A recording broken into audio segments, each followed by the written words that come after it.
É triste, queridos, mas é comum. É muito comum nós querermos fugir do chamado que temos. Daquilo que Deus está apontando. É tão comum isso. A gente querer terceirizar um chamado que é nosso. Sabe, Deus não se alegra com isso. Lá em 2 Coríntios, capítulo 5, do 17 até o 19, diz assim, que se alguém está em Cristo, nova criatura é, as coisas velhas já passaram, eis que tudo se fez novo. Está falando de uma experiência com Deus, de uma experiência com Cristo, de um batismo em Cristo, de uma nova vida, de um novo... De uma nova situação, uma nova condição, porque o que está em Cristo, nova criatura é. Aí no versículo 18 ele diz, e tudo isto provém de Deus, que nos reconciliou com quem? Consigo mesmo, por Jesus Cristo, e nos deu o ministério da reconciliação. Você tem o ministério da reconciliação. O texto diz que ele nos deu, o apóstolo Paulo diz que ele nos deu, no versículo 19, ele diz, isto é, Deus estava em Cristo reconciliando consigo, reconciliando com Ele mesmo o mundo, não lhes imputando os seus pecados, e pôs em nós a palavra da reconciliação. Então, queridos, isso é algo que foi imputado a nós, é algo que está em nós, porque Deus, o próprio Deus, colocou. A partir do momento em que nós recebemos Jesus Cristo, então nós temos agora a palavra da reconciliação. Alô?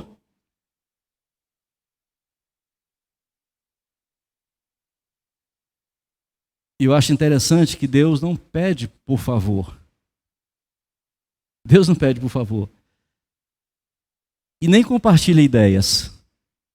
Ele simplesmente manda. Porque Ele pode mandar.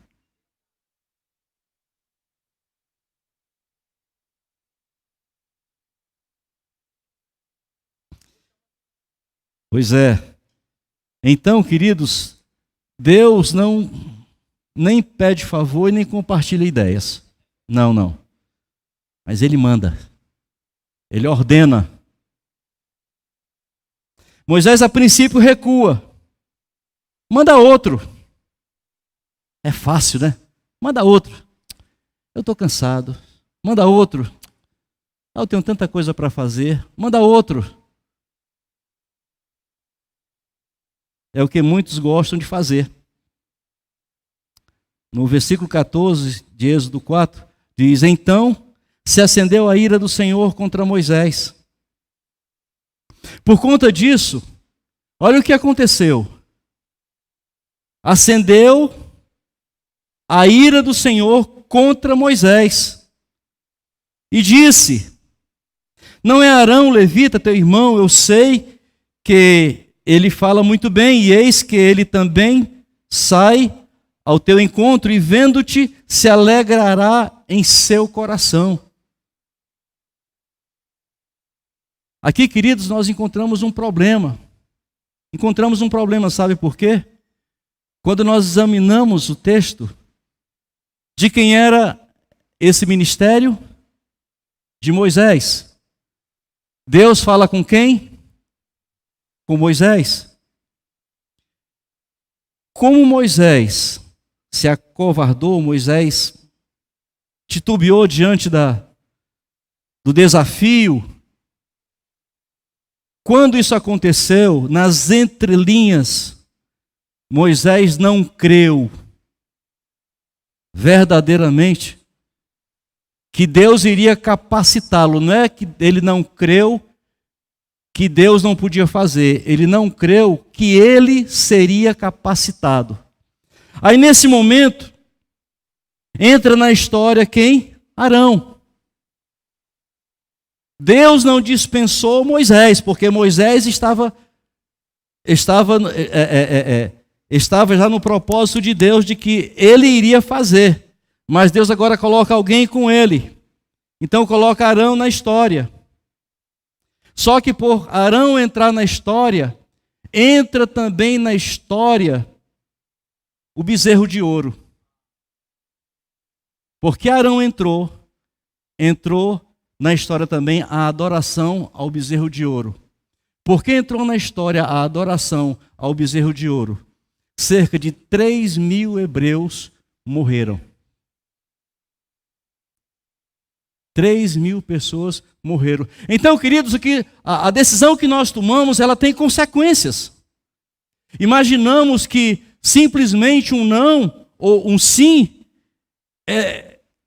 naquele momento termina ali, encerra ali, mas não. As nossas decisões geram uma cadeia de consequências, que poderão ser boas, se as decisões são boas, ou poderão ser ruins, se as decisões são ruins. Aleluia.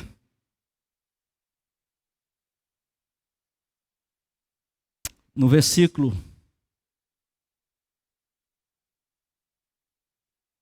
14, é isso que ele vai dizer. Manda Arão, teu irmão, levita, ele vai te auxiliar nesse processo.